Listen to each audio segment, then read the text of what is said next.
Bonjour à toutes et à tous, bonjour Pilar. Bonjour Benoît. Bienvenue à Libre Ensemble, votre nouveau rendez-vous de la laïcité. Ce programme, nous l'avons conçu pour vous, laïcs convaincus, laïcs critiques, mais aussi laïcs qui s'ignorent parfois, et plus largement encore pour tous ceux et toutes celles qui souhaiteraient simplement en savoir un peu plus au sujet de la laïcité, de ses acteurs, de ses valeurs et de toutes les questions qui nous préoccupent. Comme vous le savez, la laïcité est un mouvement pluriel, le débat en est la règle. Nous avons voulu mettre le débat au centre de nos conversations. C'est la raison pour laquelle nous allons vous proposer des émissions très éclectiques avec des invités venant de mondes et d'univers différents afin de pouvoir aborder un large panel de sujets. Nous vous y proposerons aussi des émissions d'actualité mais aussi des reportages et puis vous viendrez avec nous sur le terrain et dans les coulisses de la laïcité en Fédération Wallonie-Bruxelles mais aussi à l'étranger. Durant cette première saison, nous accorderons une attention plus particulière aux débats qui concernent l'éducation et l'enseignement. Mais nous parlerons aussi de philosophie, de questions éthiques au sens large, ou encore de politique, belge, européenne ou internationale. Bref, de tout ce qui est susceptible d'alimenter notre réflexion laïque et libre exaministe. Et pour commencer, plantons le décor en compagnie d'un observateur attentif de la laïcité en Belgique et dans le monde.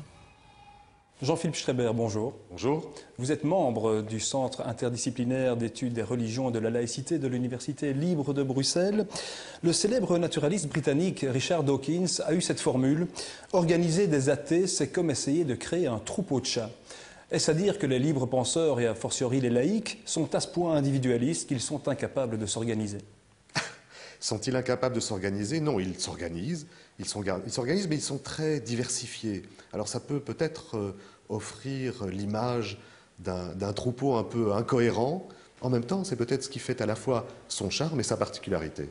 Est-ce que c'est une force ou une faiblesse quand il s'agit de peser sur la marche du monde ou la marche de la société? Je crains malheureusement que le monde laïque aujourd'hui pèse très peu. Malheureusement, sur le cours du monde, en particulier dans l'Union européenne.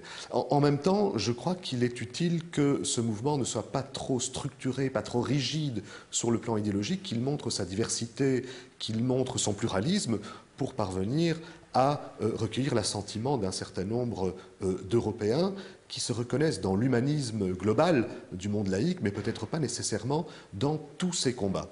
Alors, qu'est-ce qui peut marquer la différence, la divergence d'opinion au sein du monde laïque? Ça se marque sur quel sujet de société, par exemple? Il faut d'abord s'entendre sur ce qu'est le monde laïque. Et on en connaît peu de choses parce que finalement, le monde laïque, contrairement à d'autres segments convictionnels de notre société, a été très peu étudié. Il y a peu de sociologie de la laïcité. Et donc, qu'est-ce que c'est le monde laïque? Moi, je suis bien incapable de vous le dire. On voit un peuple laïque, pour reprendre l'expression chère à Pierre Galland, un peuple laïque qui effectivement existe, qui se manifeste souvent sur des questions de société, sur des questions éthiques. On voit des structures laïques agissantes sur certains dossiers, mais on méconnaît très fortement, en particulier de notre point de vue d'observateur scientifique que nous sommes, on connaît très très peu ce monde laïque. Ce monde laïque, avec toute son hétérogénéité que vous venez de décrire, a malgré tout un mot à dire dans cette société, parce qu'il est représenté par un organe qui est un peu l'organe officiel de la laïcité, à savoir le Centre d'action laïque. Est-ce que tous les laïcs, ceux que vous venez de citer, se retrouvent forcément dans les prises de position du CAL? À vrai dire, pour ce que l'on en sait, certainement pas. Certainement pas, et il est heureux qu'il en soit ainsi. Le CAL représente historiquement les forces vives de la laïcité. Le CAL s'est en quelque sorte construit sur certaines ruines du mouvement laïque, ou en tout cas de l'esprit laïque au lendemain de ce qui a bien été une défaite pour la laïcité, à savoir la guerre scolaire et le pacte scolaire qui a mis fin à la fin des années 50. Le CAL est né quelques 10 ans plus tard, et c'est vrai, a rassemblé ceux qui se revendiquaient de l'humanisme laïque, pour mener des combats successifs. Des combats d'abord sur des questions éthiques, là où le poids, l'emprise du monde catholique était encore fort en Belgique, sur la contraception, sur l'avortement bien entendu, sur d'autres questions qui relèvent de l'éthique et du vivre ensemble, pour enfin défendre l'idée que la laïcité soit reconnue comme un segment convictionnel parmi d'autres et soit financée en tant que telle. Alors si nombre de combats éthiques ont été partagés pour beaucoup de laïcs, sur d'autres questions, comme la revendication de la laïcité, comme la perpétuation d'un cours de morale laïque aux côtés des cours de religion, comme le financement des cultes et de la laïcité organisée, un certain nombre d'hommes et de femmes qui se revendiquent de laïcité ne se reconnaissent pas. Et donc, ont constitué des organismes, ont constitué des mouvements, ont constitué des fronts qui ne sont pas nécessairement identifiés au Centre d'action laïque. Il y a malgré tout un socle de valeurs communes sur lequel l'ensemble ou la plupart des laïcs belges se retrouvent. Alors, certainement, cela dit, je pense que ce socle de valeurs communes est partagé par un très grand nombre de Belges. Et donc, il y a un vrai décalage entre les sentiments d'une partie de la population, parce qu'on vit dans un pays qui est très largement sécularisé, un pays qui s'est très fortement détaché de l'emprise de la morale chrétienne, et ce socle de valeurs communes que défend le Centre d'action laïque, finalement, il est partagé par un grand nombre de Belges. Alors il y a ce décalage, en effet, et puis par ailleurs, ce monde laïque est sans doute déforcé par sa diversité. Alors en même temps, cette diversité est sans doute un vivier qui permet peut-être d'agréger davantage de militants et de sympathisants, mais en même temps, il est déforcé par son hétérogénéité, malgré que, en effet, la plupart des valeurs sont communes. C'est sans doute sur l'action politique que le clivage se dessine. Vous n'avez pas le sentiment que le monde politique est parfois un peu frileux lorsqu'il s'agit de s'exprimer sur des questions liées à la laïcité? Certains hommes politiques laïcs eux-mêmes n'ont-ils pas parfois tendance à ne pas mettre leurs convictions laïques en avant? Alors je suis tout à fait d'accord avec cette analyse. Il y a un fossé très profond entre ce que l'on entend dans le chef des hommes et des femmes politiques que l'on peut connaître dans le privé, et puis ce qu'ils revendiquent ou n'osent pas revendiquer plutôt quand ils parlent en public. La laïcité fait peur. Peut-être les réappropriations qu'elle a subies par l'extrême droite, le côté agressif sans doute ou radical de certains laïcs y contribue-t-il, mais peut-être l'image globale de la laïcité est-elle peut-être aussi un peu négative dans notre société contemporaine, de sorte que les politiques sont très frileux. Mais la véritable explication, selon moi, à cette frilosité, c'est qu'ils ont une peur bleue de ressusciter les clivages que la Belgique a connus et qui se sont clôturés au détriment de la laïcité et au détriment des revendications laïques à la faveur du pacte scolaire qui a conclu la guerre scolaire. Et depuis que cette hache de guerre a été enterrée au bénéfice, il faut le dire, du monde catholique, il y a une véritable peur du monde politique de détacher cette hache de guerre et de remettre sur la table un certain nombre de revendications qui aujourd'hui sont toutefois partagées par un grand nombre de Belges. Vous avez évoqué tout à l'heure le fait que l'extrême droite ou certaines extrêmes droites dans certains pays se revendiquent aujourd'hui de la laïcité. On pense notamment au cas de la France et de son Front National. Comment les laïcs peuvent-ils avancer sur le terrain des enjeux qui leur sont propres, sachant que derrière eux, cette pression existe? Oui, c'est une question véritablement très sensible qui ne se manifeste que très peu encore en Belgique, mais je pense qu'elle va l'être. En France, c'est très clair. L'extrême droite, qui est aujourd'hui, ça s'est révélé à la faveur des élections européennes, le premier parti de France, s'est totalement réapproprié la laïcité, en tout cas le terme, en le dévoyant complètement et en le présentant comme une sorte de rempart civilisationnel, de rempart souverainiste contre l'étranger, contre l'islam, contre tout ce qui fait peur aux Français. Alors en Belgique, ce risque existe aussi, mais je crois que de manière plus générale, la laïcité est mal comprise, qu'elle est réappropriée par d'aucuns qui en réalité ne se revendiquent pas du tout de la laïcité et font passer leurs projets relativistes de société en l'affublant d'une laïcité qui n'en est pas une, à mon sens. Et puis, de manière générale, il faut bien dire que la laïcité elle-même a du mal à faire reconnaître ses revendications pourtant très unanimement appréciées en les brandissant avec l'étendard de la laïcité. Alors peut-être faut-il, c'est une question que je pose, je n'y ai pas vraiment de réponse, mais peut-être faut-il réinventer en quelque sorte des mots qui puissent exprimer le même combat, mais de manière différente, pour permettre à la fois de coaliser le plus grand nombre autour des revendications laïques et de bien de se distinguer de ceux qui vont à l'encontre de ce qu'est la laïcité, à savoir un mouvement qui se revendique de la liberté, d'une vraie égalité et d'une véritable fraternité, d'une véritable solidarité entre les citoyens, quelles que soient leurs origines, quelles que soient leurs conditions sociales. Je pense que peut-être y a-t-il là une piste, à savoir que ces valeurs démocratiques, ces valeurs communes dont vous parliez, finalement, c'est le fond même de ce qu'est une démocratie progressiste. Alors, voilà, je pense que c'est une des questions pour demain de la laïcité. Faut-il quelquefois escamoter le terme pour mieux assumer et mieux faire passer ses revendications, ou alors faut-il se cabrer et revendiquer ce terme au risque de ne réunir qu'une partie de ceux qui se revendiquent des mêmes valeurs? J'ai une dernière question, plus personnelle.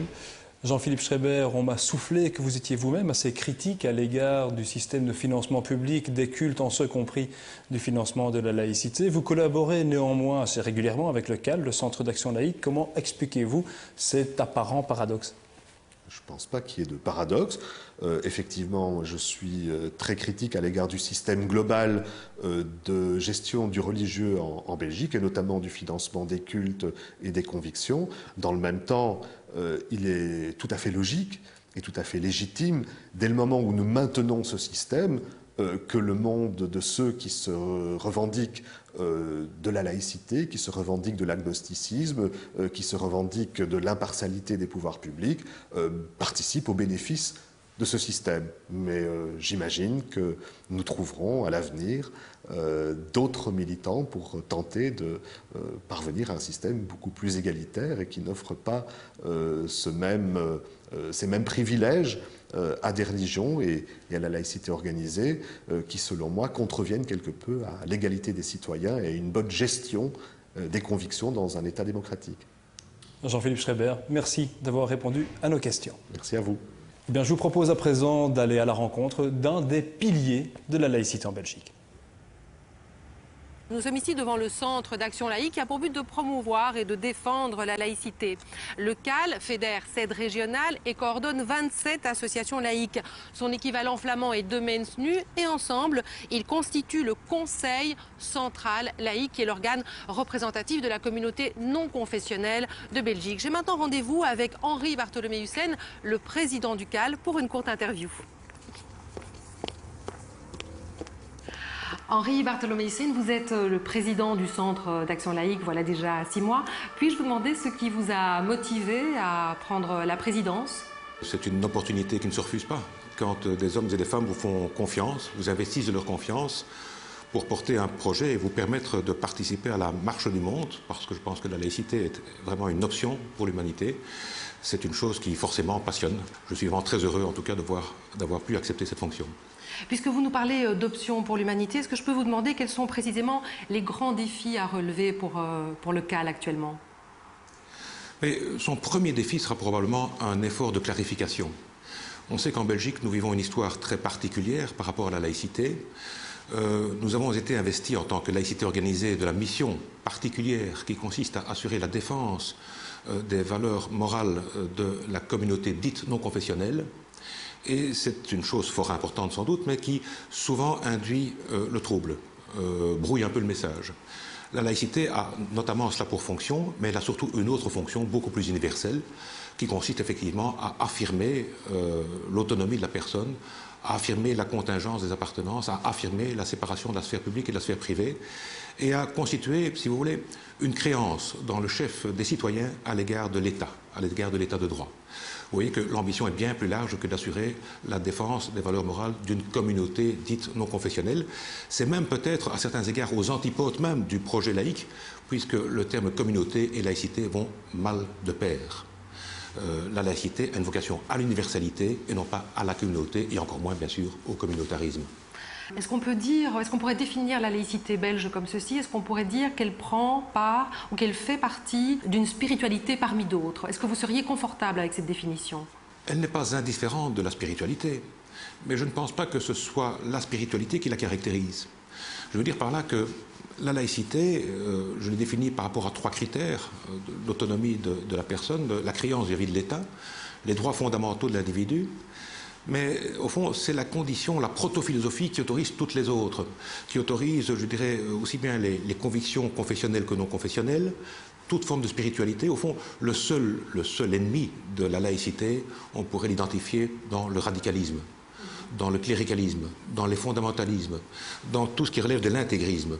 Les détenteurs de vérité ont tendance, avec la meilleure foi du monde, à vouloir la faire partager par le restant de l'humanité. Et ça passe par la conversion, non par l'instruction. En ça, le discours laïque, effectivement, est, je dirais, au centre, est la clé de l'avenir de l'humanité. Les valeurs laïques se résument parfois à liberté, égalité, solidarité. Est-ce que vous pourriez nous dire comment le CAL va tenter ce travail de solidarité et en quoi et où réside cette solidarité? Mais pour aborder la solidarité, il faut en expliquer la genèse, c'est comme vous le faites. La liberté est sans doute le ciment de la laïcité. La liberté est sans doute, ou les libertés sont sans doute les valeurs premières d'un État laïque. Mais elle ne se conçoit bien sûr, cette liberté, que pour autant qu'on soit dans un rapport d'égalité entre les citoyens. Si vous établissez une hiérarchie, une dépendance, il n'y a plus de place pour la liberté. Et la deuxième condition, effectivement, pour assurer cette liberté et cette égalité, c'est d'en assurer la permanence. Or, on peut naître libre et égaux sans pour autant le demeurer. Et donc, l'État de droit se doit, à l'égard du citoyen, de répondre à la pauvreté, à la maladie, à la souffrance, à l'inculture. Il doit être vraiment le gardien de l'autonomie et de l'émancipation des individus. Et donc, ça, c'est la solidarité. Quel que soit le sort que la vie vous réserve, il faut que le plus faible soit sauvé, soit maintenu en état d'autonomie par, je dirais, les mieux nantis. Ça, c'est le concept même de solidarité. Et cette solidarité passe en premier lieu, en tout premier lieu, par l'éducation. Car s'il y a bien un patrimoine indispensable à tous les autres, vraiment le ferment même de l'autonomie et de la liberté, c'est la capacité qu'ont les individus à se comprendre, à apprendre, à instruire et à transmettre. En cela, l'éducation sera au centre du débat. En ça, l'éducation sera nécessairement publique, elle sera égalitaire, et c'est une manière d'établir notre solidarité. On sait que la question du financement public des cultes pose problème à beaucoup de laïcs qui se demandent s'il ne faut pas abolir purement et simplement ces subventions. Et donc ce sont aussi des subventions qui sont accordées à la laïcité via le CAL. Est-ce que c'est un point de vue que vous pouvez comprendre? Mais non seulement je le comprends, mais au risque d'être iconoclaste, je le partage complètement. Un État véritablement laïque n'a pas besoin de subsidier les cultes. Et la preuve que nous ne soyons pas aujourd'hui dans un État laïque, c'est que précisément l'État subsidie les cultes, entre autres choses. Et on a tendance en Belgique à confondre laïcité et neutralité. On pense que parce que l'on subsidie les cultes, on établit une sorte de règle un peu molle de neutralité. En réalité, le fait de subsidier des cultes, ça permet de marquer sa préférence. Ça permet de faire prévaloir une conviction, un culte sur un autre. Ça permet de distribuer ses avantages.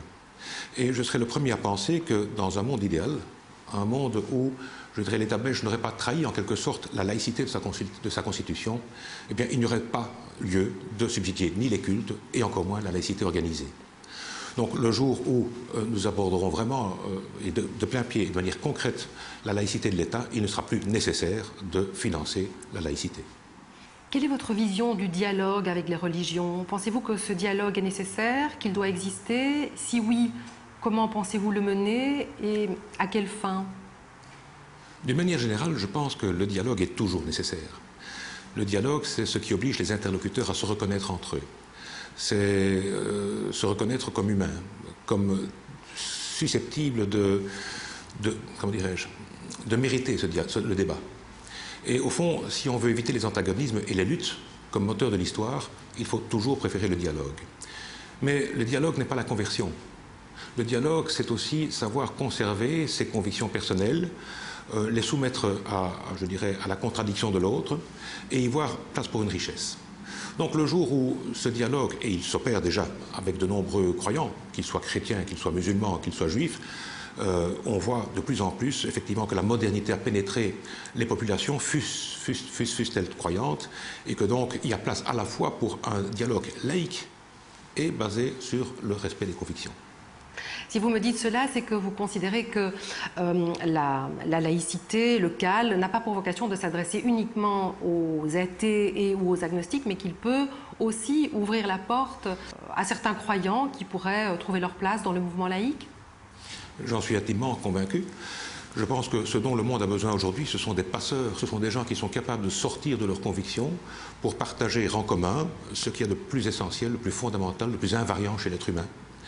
Et donc, évidemment, à titre personnel, je suis un athée, mais lorsque je parle de laïcité, je dépasse ma condition singulière d'athée pour m'ouvrir effectivement à l'opinion d'autrui, éventuellement la discuter, au risque même du blasphème, parce que ce qui est important pour moi, c'est le respect de la personne. Aucune idée ne mérite d'être tabou, aucune idée ne mérite d'être protégée. Toute idée doit pouvoir être soumise au banc d'essai, à la contradiction. Les faits également, il n'y a pas de fait qui soit protégeable. Donc la tolérance est un concept de ce point de vue assez dangereux. Je lui préfère la laïcité car elle est plus proactive. Elle permet à l'individu de revendiquer quelque chose qui lui est essentiel, qui est fondamental, qui est sa capacité à se choisir un destin tant individuel que collectif. Henri Bartholoméus, merci encore d'être venu parmi nous aujourd'hui. C'est moi qui vous remercie. Je vous propose de découvrir maintenant une des multiples activités du Centre d'action laïque. Il s'agit d'activités sociales sur le terrain.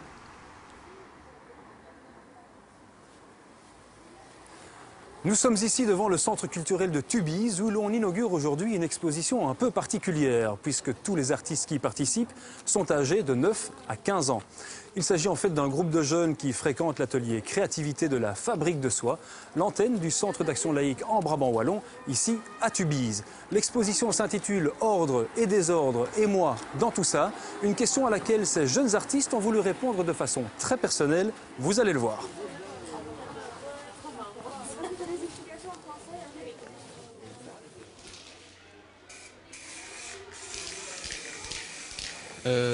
C'est une œuvre qu'on a fait sur le thème Ordre et désordre. Et moi j'ai un peu repris l'image d'Anonymous. Alors, quand on parle d'ordre et de désordre, ça te fait penser à quoi?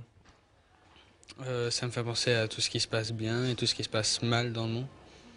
Donc tu considères que ce qui est l'ordre, ce sont des choses bonnes en général? Oui. On a fait une affiche ordre et l'autre désordre. On a découpé tout ce qui était dans un magazine et tout ce qu'on trouvait ordre, on l'a mis là-dessus et tout désordre, on l'a mis dans l'autre. Qu'est-ce que tu as mis dans l'ordre par exemple? Oh là là, je me rappelle plus en fait lequel est ordre et lequel est désordre. Madina, qu'est-ce que tu as entre les mains là? J'ai une chambre qu'on devait imaginer en atelier créatif avec Olivia. Et qu'est-ce qu'il y a dans cette chambre? Mon lit de rêve que je voulais faire et un tableau. Et ça représente quoi pour toi? C'est l'ordre ou le désordre? L'ordre, parce qu'elle est rangée. Et en vrai, ta chambre, elle n'est pas rangée? Un peu.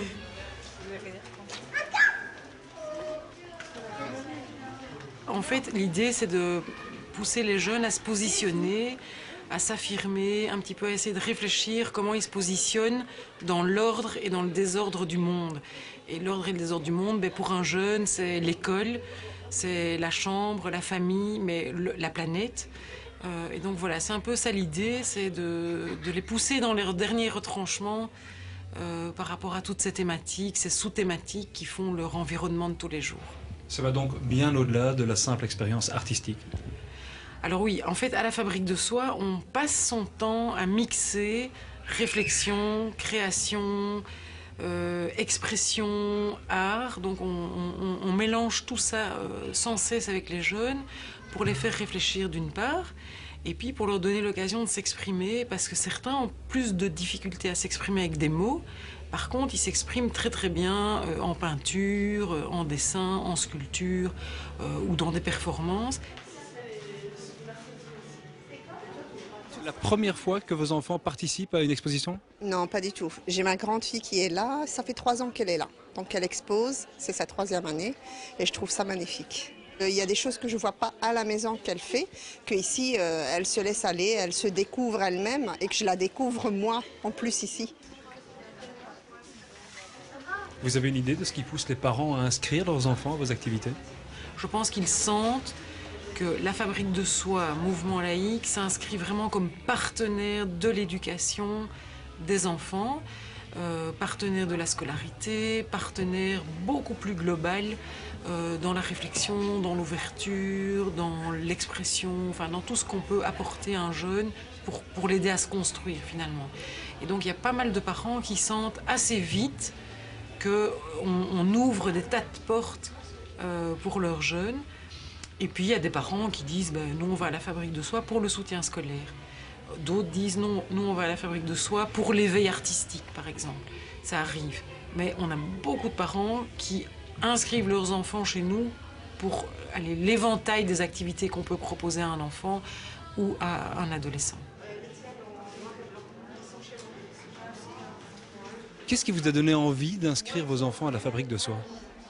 De un, le respect de toutes les religions, et de se retrouver tous ensemble et entre les enfants, donc ils se découvrent entre eux-mêmes. Ils apprennent au-delà de l'art, ils apprennent aussi à vivre ensemble, c'est quelque part une leçon d'humanité. Exactement. Ma fille, comme elle avait des lacunes en maths, je me suis dit pourquoi pas. J'ai poussé la porte et j'ai demandé des renseignements. Et voilà, je l'ai inscrite et j'ai vu qu'elle avait fait des progrès en maths. Donc je l'ai laissé continuer l'année suivante aussi. Et elle trouvait ça bien, quoi. Je la trouvais beaucoup plus épanouie. Elle se sentait en confiance, elle avait pris confiance en elle en fait. Vous avez le sentiment d'être une vitrine laïque pour certaines familles qui ne connaissent a priori pas grand-chose de la laïcité? Oui, oui, bien sûr, puisque l'air de rien, dans tout, j'aime bien l'expression l'air de rien, parce que voilà, sans expliquer, on passe beaucoup de temps, beaucoup d'énergie, beaucoup de réflexion à tout mettre en œuvre pour ouvrir les jeunes, dynamiser leur curiosité, stimuler leur esprit critique, etc. Et je pense que les parents s'en rendent compte tôt ou tard. Et donc j'aime bien aussi le tôt ou tard parce que voilà, c'est pas si évident que ça, hein, l'éveil vers la laïcité, vers les valeurs laïques. En plus, nous, on est ouvert à toutes les familles, toutes les origines, tous les milieux, des enfants qui viennent de l'enseignement libre, de l'enseignement officiel, enfin... Voilà, on est finalement, la fabrique est une belle vitrine de tous les milieux de Tubize et des environs. Et je pense que sur Tubize, je ne pense pas me tromper, il y a au moins 30 pays d'origine représentés à Tubize. Et je pense que ces 30 pays d'origine, ils sont à la fabrique de soie. Et donc déjà ça, quand on travaille avec des jeunes qui viennent de 30 horizons différents, et qu'ils s'en rendent compte, on a déjà gagné quelque chose parce qu'on les fait s'exprimer là-dessus aussi. Et donc il y a une dynamique, il y a une convivialité qui naît de ces échanges, de tout ça. Voilà, c'est ici que cette émission se termine, en espérant vous donner le goût de nous suivre tout au long de cette saison pour y aborder ensemble de nombreux sujets. N'hésitez pas à nous faire part de vos suggestions ou de vos commentaires que nous souhaitons toutefois constructifs. Nous sommes en effet à votre écoute pour que ce rendez-vous de la laïcité devienne véritablement le vôtre. Au revoir et merci de nous avoir suivis.